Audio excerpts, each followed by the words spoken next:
အားလုံးပဲမင်္ဂလာပါခင်ဗျာကျွန်တော်ရဲ့ Alan Story Channel ကနေကြိုဆိုလိုက်ပါတယ်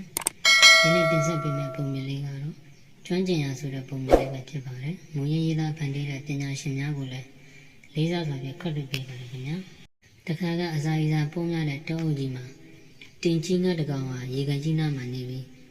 ငါးတွေကိုဖမ်းယူစားတော့နေထိုင်တယ်ဒီနေ့တော့ကြီးဖို့နဲ့ကြီးမနှစ်ကောင်ဟာမြို့ရွာတွေမှာအစာရည်စာစားပါလို့တောအုပ်ကြီးတွေပြောင်းလာတယ်ကြီးဘူးဟာရေထဲငုတ်လိုက်ငါးတွေဖမ်းစားလိုက်လုံနေတဲ့တင်ကြီးငှက်ကိုတွေ့သွားတယ်အလိုတဲဟုတ်ပါလားအဆွေခင်မုန်းဖွဲ့အောင်မှာကြီးဘူးဟာအစာရည်စာအတွက်တင်ကြီးငှက်ကိုအဆွေခင်မုန်းဖွဲ့ပြီးနေထိုင်တယ်တင်ကြီးငှက်ဖမ်းမိတဲ့ငါးတွေကိုခွဲဝေစားတော့ကြတယ်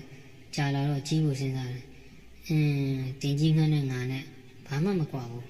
သူလဲငမဲငါလဲငမဲမျက်စိနှုတ်ဒီခြေတဲ့အတူတူပဲသူတော့ငါးတွေဖမ်းနိုင်တာငါကဘာဖြစ်လို့မဖမ်းနိုင်ရမှာလဲကြီးဘူးဟာတင်ကြီးငှက်နန်းသွားပြီအဆွေကျွန်တော်ကိုရေကန်ထဲကငါးတွေဖမ်းဝေးပြပါအဆွေကြီးအနေရည်တယ်မဖမ်းပါနဲ့တင်ဟာကျွန်တော်တို့လိုရေငုပ်ပြီးငါမဖမ်းတတ်ဘူးပြောနေတော့ကြီးဘူးဟာရေထဲဆင်းပြီးငါဖမ်းတယ်သူမကျွမ်းကျင်တော့ရေမော်တွေနဲ့ညှိပြီးရင်းနှီးတည်ဆုံးသွားတယ်သူ့စကားကိုနားမထောင်ဘူးအခုတော့သိပြီတင်ကြီးငှက်ဟာကြီးမစီသွားပြီး